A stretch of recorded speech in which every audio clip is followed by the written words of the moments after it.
What up, fishes? It's your boy Chillfish, and today I'm coming at you with one of my favorite legacy decks, the very first deck I ever actually used to get into Yu-Gi-Oh! It's kind of a fan favorite for a lot of us. A lot of us remember seeing this in the anime, even the manga, for those of us who read the old manga. I'm talking about Harpies. Harpy ladies, Harpy girls, Harpy bays, flying gymnasts, whatever you want to call them. Well, this is the very first deck I ever got really into Yu-Gi-Oh! With, the very first archetype deck, I should say. I remember playing a lot of time playing this in college. I'm having a really good time when I was just learning how to play Yu-Gi-Oh!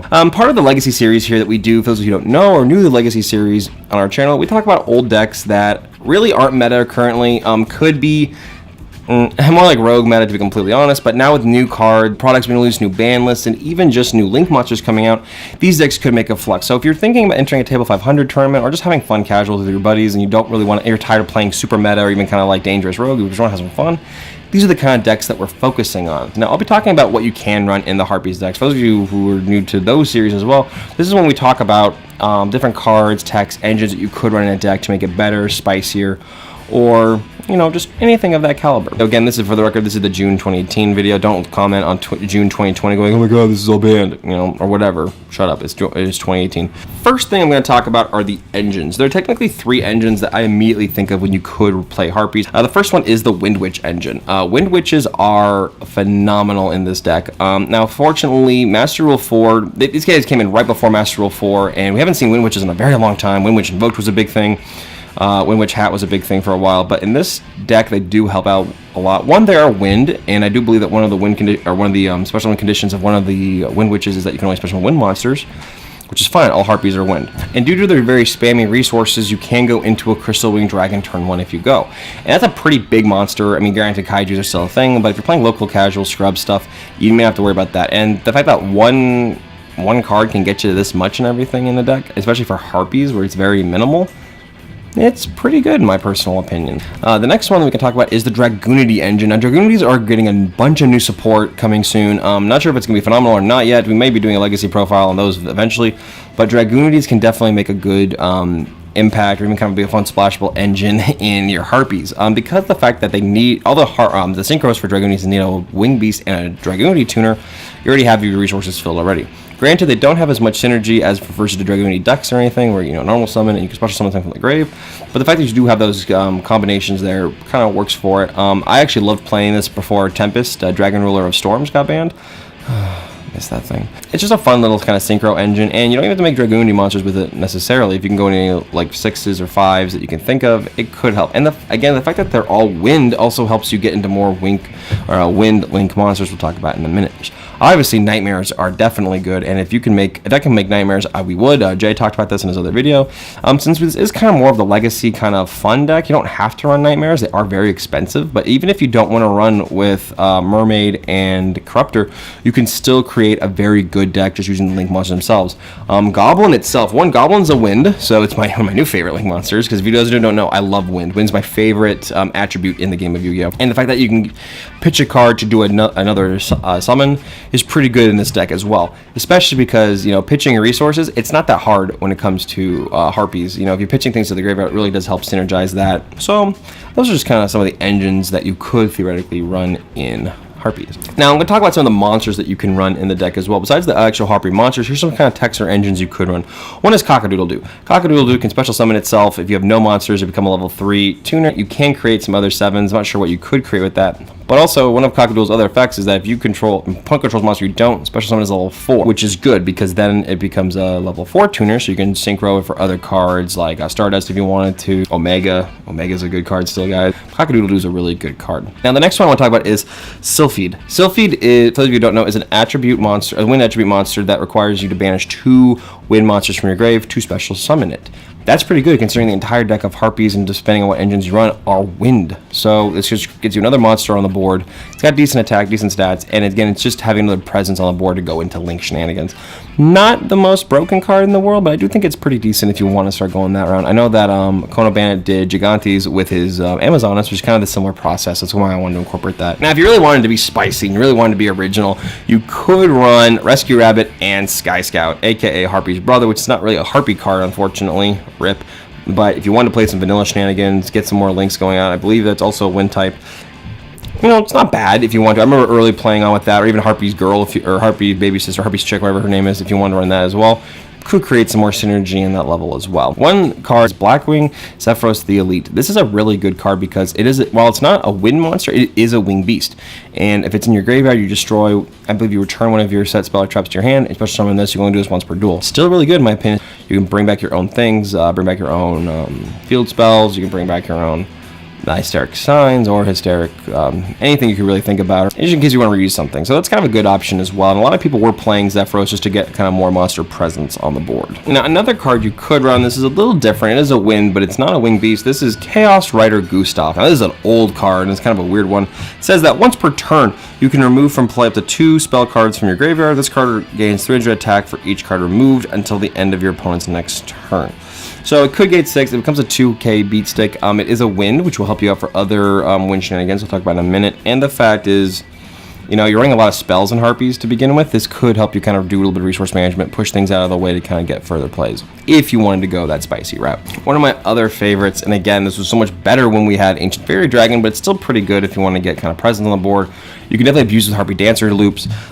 Gen X Ally Birdman. For those who don't know what Gen X Ally Birdman is, if you basically special summon this if you return one of your monsters to your hand. So you return back your Harpy Dancer, you return back any of your Harpy cards, bring this out, and then if you have Harpy Dancer, you can use her effects to normal summon again. If you want to play with Divine Wind of Mist Valley, which is another field spell, you could special summon a wind monster for free. Unfortunately, Divine Wind is at 1, so I don't really recommend it. And Gen X Ally Birdman is at 1, but it does give you a little bit of synergy. It doesn't really fit archetypically, it doesn't really fit with the concept, but it does help you get those little extra pushes. Another really good card, which helps you out with a little bit of stun, gets you some other plays, is Barrier Statue of the Stormwinds. This is great. For those who don't know what barrier statues are, this card is good.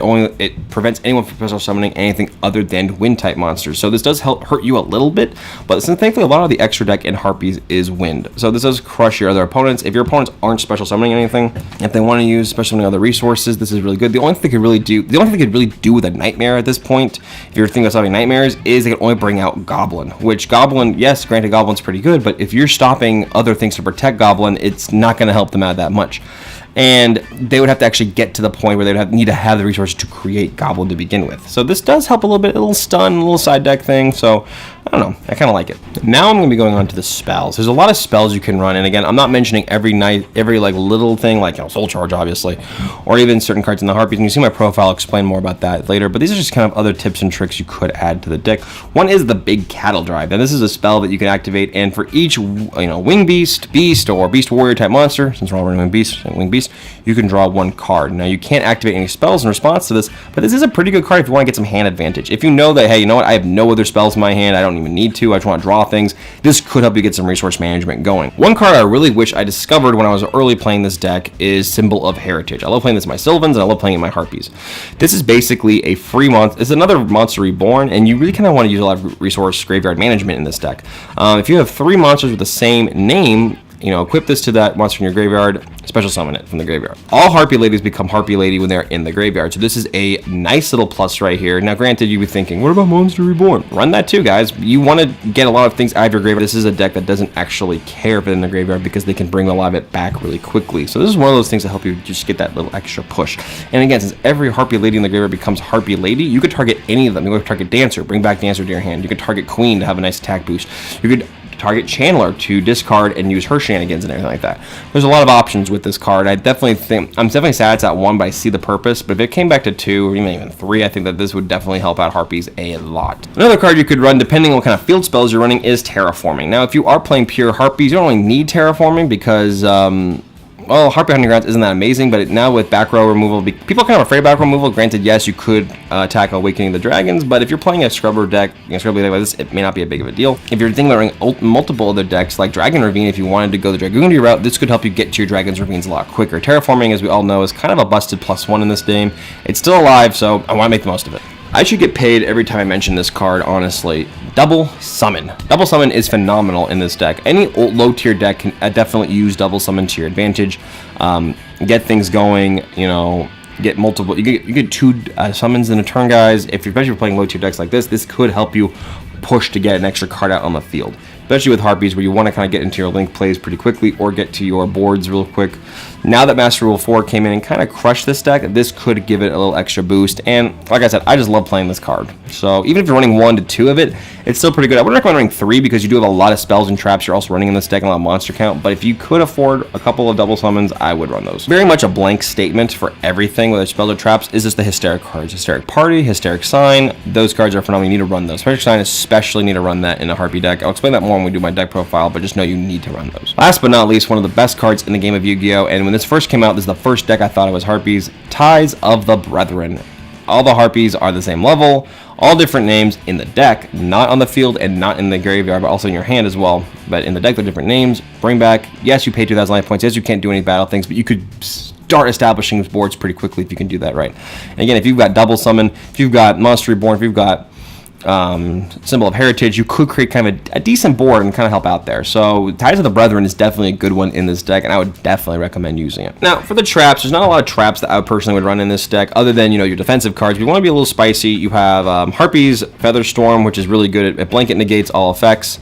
It is a Harpy card, so it does help out that. I believe if you control a Winged Beast monster, you can, you know, negate all things from your hand and everything. If we ever get Harpy's Feather Duster back, if this gets popped, you can add a Harpy's Feather Duster to your hand. I'm not holding my breath for that card ever to come back unless it created a huge errata like once per turn, or if you control a Harpy monster, you can activate this thing. But if it does, this could help us out a little bit, guys. So Konami, hear my prayers, bring us back Feather Duster. Depending on the format you are currently in or the time you're watching this video, Icarus Attack. Icarus Attack is a really good card. One, it tributes one of your monsters, which is kind of like interesting little cost, but it destroys 2 cards on your opponent's field, and just has 2 cards. It could be spells, traps, it could be monsters, it could be you know, link stuff.